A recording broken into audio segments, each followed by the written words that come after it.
पर उपस्थित श्री विजय शर्मा जी, लखनलाल देवांगन जी, श्याम विहारी जायसवाल जी, ओपी चौधरी जी, प्रेमचंद पटेल जी, बहन रेणुका सिंह जी, श्री धर्मलाल कौशिक जी, श्री भैयालाल रजवाड़े जी, और आज जिनको जिताने के लिए मैं यहां आया हूं, हमारी लोकप्रिय प्रत्याशी डॉक्टर सरोज पांडे जी। जोर से ताली बजाइए सरोज बहन के लिए।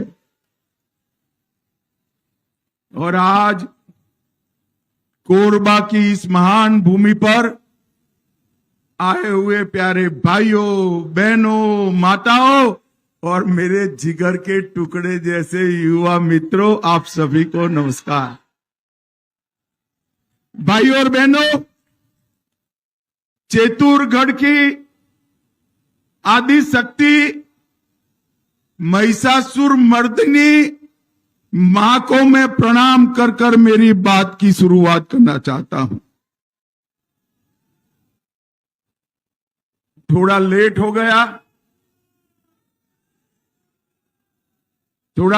हो गया, गर्मी भी है, हमारे लोगों ने पेंडाल थोड़ा कम डाला है, बहुत सारे लोग धूप में खड़े हैं।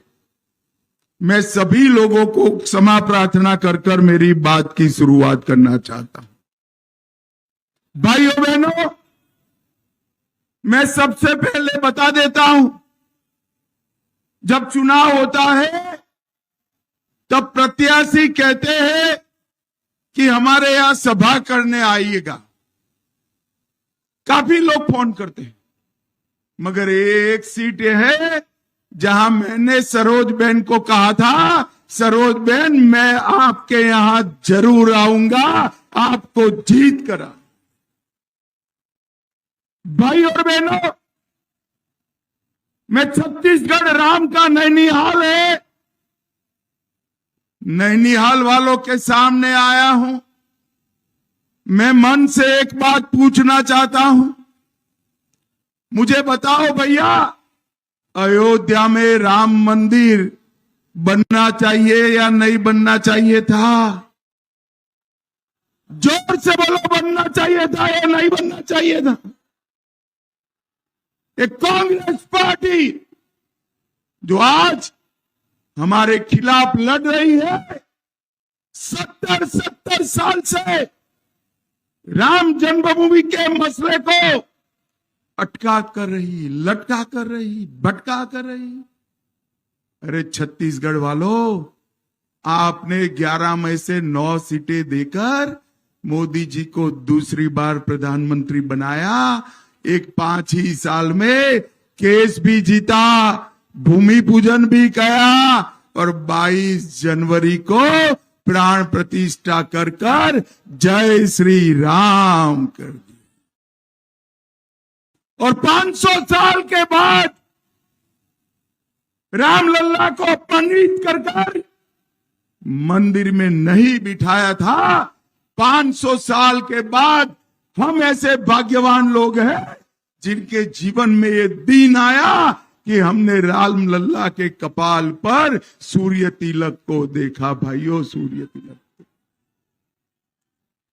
और एक कांग्रेस पार्टी जब राम जन्मभूमि में रामलल्ला की मूर्ति की प्राण प्रतिष्ठा होती थी, उनको निमंत्रण भेजा गया। सोनिया जी को भी भेजा, राहुल बाबा को भी भेजा, खड़गे साहब को भी भेजा। साहब, मैं तो आश्चर्यचकित हो गया।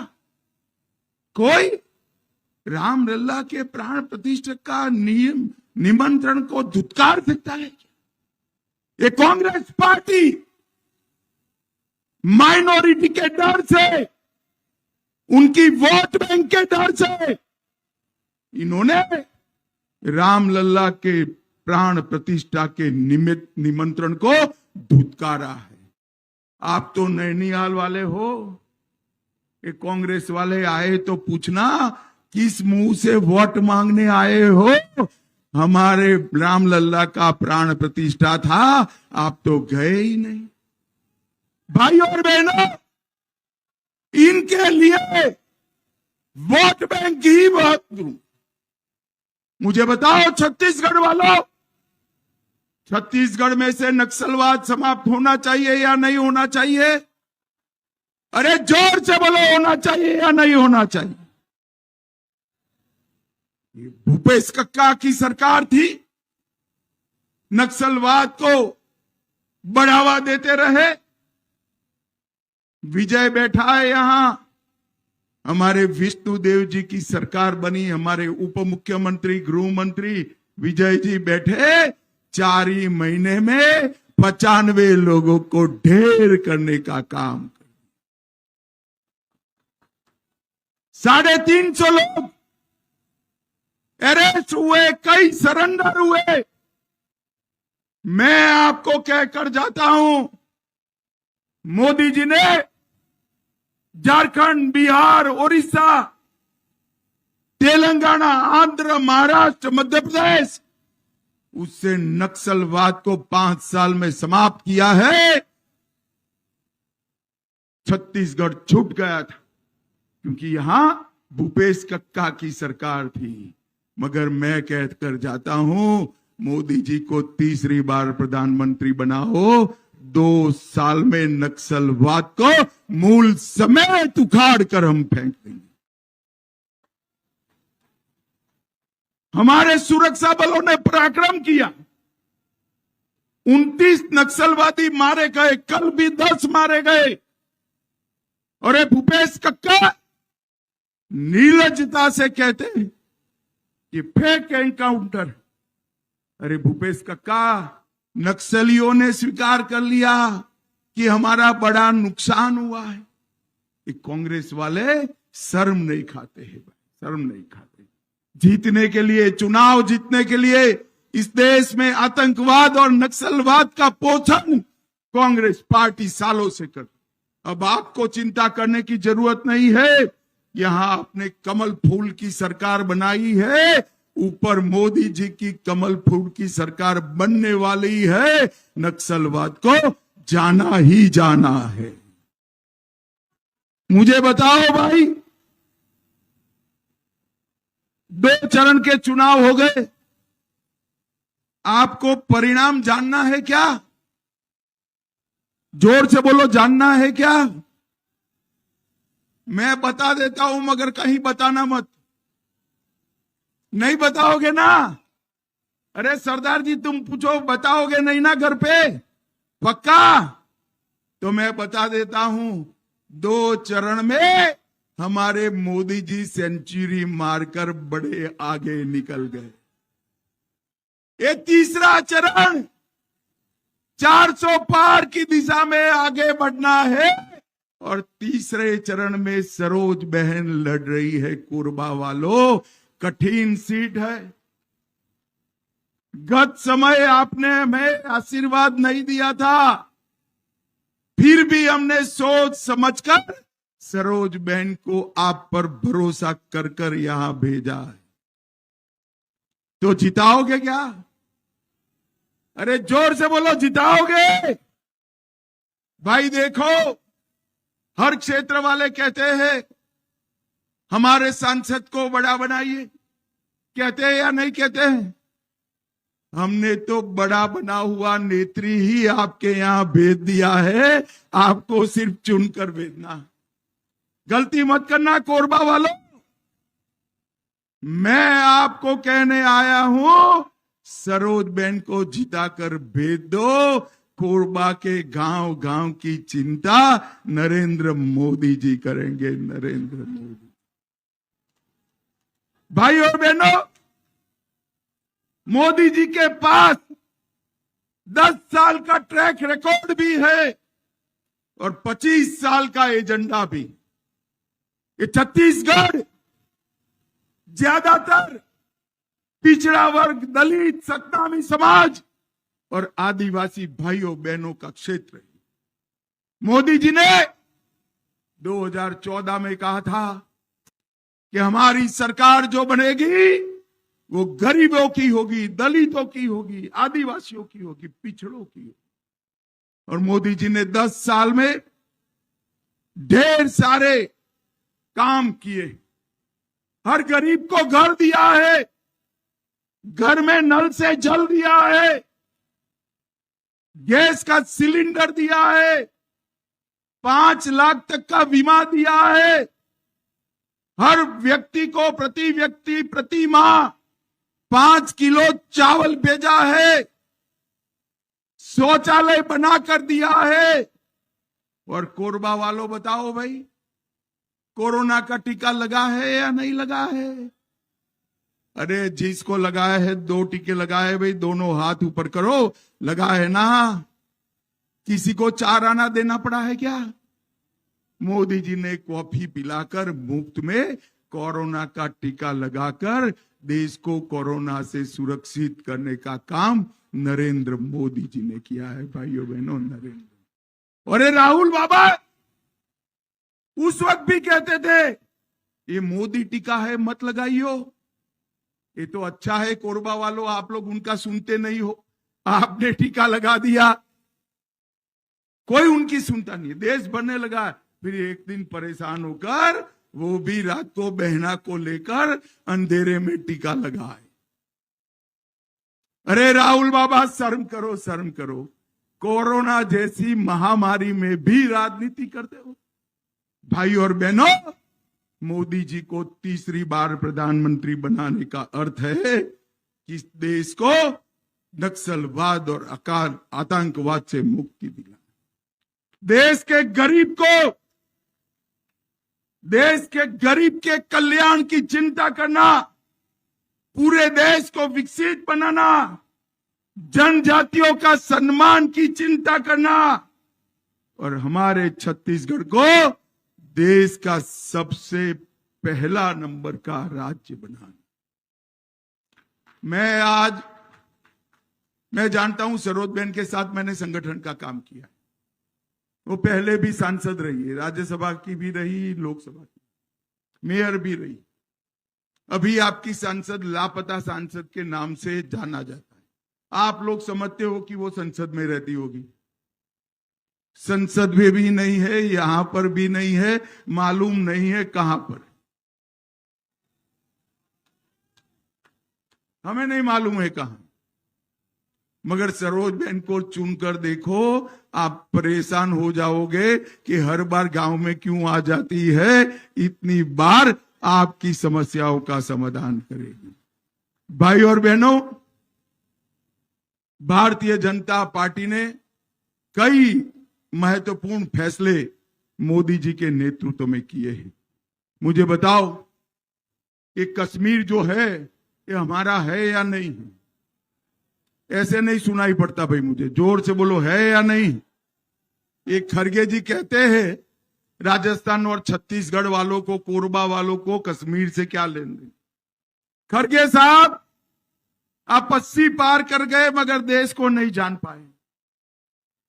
मैं आपको बताता हूं, कोरबा का मेरा बच्चा कश्मीर के लिए जान देने के लिए तैयार है। जान कोरबा वालों, मुझे बताओ, धारा 370 हटानी चाहिए थी या नहीं हटानी चाहिए थी?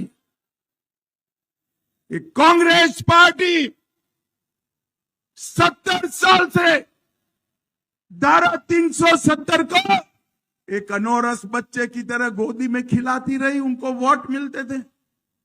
आपने मोदी जी को दूसरी बार प्रधानमंत्री बनाया, 5 अगस्त 2019 को मोदी जी ने धारा 370 को समाप्त कर दिया। और भाई और बहनों, 70 साल के बाद हमारे कश्मीर में भारत का तिरंगा बड़ी शान के साथ लहरा। भाई और बहनों, जब मैं धारा 370 हटाने का बिल लेकर खड़ा हुआ, फिर राहुल बाबा खड़े हो गए और कहे धारा 370 मत हटाओ। मैंने बोला क्यों ना हटाए भाई, क्यों ना हटाए? तो उन्होंने कहा खून की नदियां बह जाएगी कश्मीर में। राहुल बाबा 5 साल हो गए, खून की नदियां छोड़ो, कंकड़ चलाने की किसी की हिम्मत नहीं है। कंकड़ चला ये नरेंद्र मोदी सरकार, नरेंद्र मोदी जी ने इस देश से आतंकवाद को हमेशा के लिए समाप्त। कोरबा वालों, एक कांग्रेस पार्टी का एक सूत्र है, झूठ बोलो, जोर से बोलो, सार्वजनिक रूप से बोलो और बार बार बोलो। वो कहते हैं मोदी जी को बहुमत मिलेगा तो मोदी जी आरक्षण हटा देंगे। मेरा फेक वीडियो बनाकर सर्कुलेट करते। मैं आपको बताना चाहता हूं कोरबा वालों, 10 साल से आपके आशीर्वाद से मोदी जी के पास बहुमत है। मोदी जी ने आरक्षण ना हटाया ना हटाएंगे। बहुमत का उपयोग क्या किया? 370 हटाने के लिए किया, राम जन्मभूमि का मंदिर बनाने के लिए, सीए लाने के लिए, ट्रिपल तलाक हटाने के लिए किया। और अब यहां सरकार दी, बहुमत का सरकार का उपयोग नक्सलवाद को समाप्त करने के लिए हम कर रहे हैं। नक्सल भाई और बहनों, मैं आज एक मोदी का गारंटी देने आया हूं। जब तक भारतीय जनता पार्टी का एक भी सांसद भारत की संसद में है, एसटी, एससी और ओबीसी के आरक्षण को ना हम हटाएंगे, ना कांग्रेस पार्टी को हटाने देंगे। ये मोदी का गारंटी। ये झूठ फैलाते भाई और बहनों, नरेंद्र मोदी सरकार ने जनजाति के कल्याण के लिए, आदिवासियों के कल्याण के लिए ढेर सारे काम किए। कांग्रेस के जमाने में आदिवासी कल्याण मंत्रालय, गृह मंत्रालय के तहत एक छोटे से ज्वाइंट सेक्रेटरी का कार्यालय, अटल जी प्रधानमंत्री बने, उन्होंने आदिवासी कल्याण मंत्रालय बनाया, national commission of scheduled tribes बनाया। और नरेंद्र मोदी ने 15 नवंबर को भगवान बिरसा मुंडा की जयंती को जनजाति गौरव दिवस के रूप में मनाने का काम नरेंद्र मोदी ने 70 साल तक, 55 साल सत्ता में रहने वाली कांग्रेस पार्टी कभी आदिवासी बेटा या बेटी को राष्ट्रपति नहीं बनाया। मोदी जी ने ओडिशा के गरीब आदिवासी की बेटी बहन द्रौपदी मुर्मू को महामहिम द्रौपदी मुर्मू बनाकर आदिवासियों का सम्मान किया। कांग्रेस पार्टी आदिवासी कल्याण का उनका बजट 2013-14 में 28,000 करोड़ था। कितना था भाई, बोलो जरा, अरे जोर से बोलो। मोदी जी ने इसको बढ़ाकर 1,28,000 करोड़ करने का काम नरेंद्र मोदी ने। भाई और बहनों, 700 से ज्यादा एकलव्य स्कूल बनाए, डिस्ट्रिक्ट मिनरल फंड 75,000 करोड़ रुपया खदानों से आदिवासी कल्याण में खर्च किया। और सिकल सेल एनीमिया समाप्त करने के लिए हम आगे बढ़ गए, एक बड़ा रिसर्च सेंटर बना रहे। भाई और बहनों, मोदी सरकार ने किसानों के लिए भी ढेर सारे काम कर रहे। ये भूपेश कक्का झूठ फैलाते रहे, हमारे विष्णुदेव साय जी ने आकर सारा धान 3100 रुपया मैट्रिक टन के हिसाब से खरीद भी दिया और पुराना नुकसान भी आपका भरपाई। भाई और बहनों, प्रधानमंत्री किसान सम्मान निधि 12 करोड़ किसानों को ढेर सारे फायदे देने का काम नरेंद्र मोदी सरकार ने किया है। और मैं आज आपको बताने आया हूं भी, ये खड़गे जी कहते हैं मोदी जी आएंगे तो गरीबों का सत्यानाश होगा। मैं खड़गे जी को पूछना चाहता हूं, 25 करोड़ गरीबों को गरीबी रेखा के बाहर निकालना गरीबों का फायदा हुआ या नहीं हुआ? भाई आप भी बोलना, हुआ या नहीं हुआ? 80 करोड़ गरीबों को राशन देना मुफ्त में फायदा है या नहीं है? 12 करोड़ माताओं को शौचालय मिला, फायदा है या नहीं है? 4 करोड़ लोगों को घर दिया, फायदा है या नहीं है? 14 करोड़ लोगों को नल से जल दिया, फायदा है या नहीं है? 7 करोड़ लोगों को 5 लाख तक का पूरा स्वास्थ्य का खर्चा दिया, फायदा है या नहीं? अरे खड़गे साहब, काहे को ये परिवार के लिए झूठ बोल रहे हो? 4 जून को हारने के बाद ठीकरा आप पर ही फूटने वाला है, आपको मालूम नहीं है। ये किसी के नहीं होते खड़गे जी, बड़ी लंबी सूची है। 4 जून को जैसे ही कांग्रेस हारेगी, ये भाई बहन सुरक्षित रहेंगे, बेचारे 80 की आयु के खड़गे जी की बलि चढ़ने वाली। मैं तो खड़गे जी को सलाह देना चाहता हूं, भाई इसके लिए झूठ मत बोला करिए, आप जो सच है बताइए। भाइयों बहनों, कोरबा के लोग इतनी बड़ी संख्या में, हजारों की तादाद में यहां आए हैं। मैं आप सभी को विनंती करने आया, सरोज बहन के नाम के सामने जो कमल का निशान है, वो कमल के निशान पर दबाया हुआ बटन, आपका दिया हुआ एक एक वोट नरेंद्र मोदी को प्रधानमंत्री बनाएगा, ये बात आप जान कर रखिए। सरोज बहन को जिताने का मतलब है मोदी जी को प्रधानमंत्री बनाना। मुझे बताओ, मोदी जी को तीसरी बार प्रधानमंत्री बनाएंगे क्या? अरे जोर से बोलो, बनाएंगे? 400 पार कराएंगे? छत्तीसगढ़ की 11 की 11 जिताओगे? सरोज बहन को जिताकर संसद में भेजोगे? तो मेरे साथ दोनों हाथ उठाइए, माताएं भी उठाए जरा हाथ। मोदी जी ने काफी कुछ किया है, 33% आरक्षण दिया है आपको, हाथ उठाइए। विजय के संकल्प की मुट्ठी भींचे और प्रचंड आवाज से बोलिए, भारत माता की वंदे वंदे, जय श्री राम, जय जय श्री राम। आप सभी का बहुत बहुत धन्यवाद।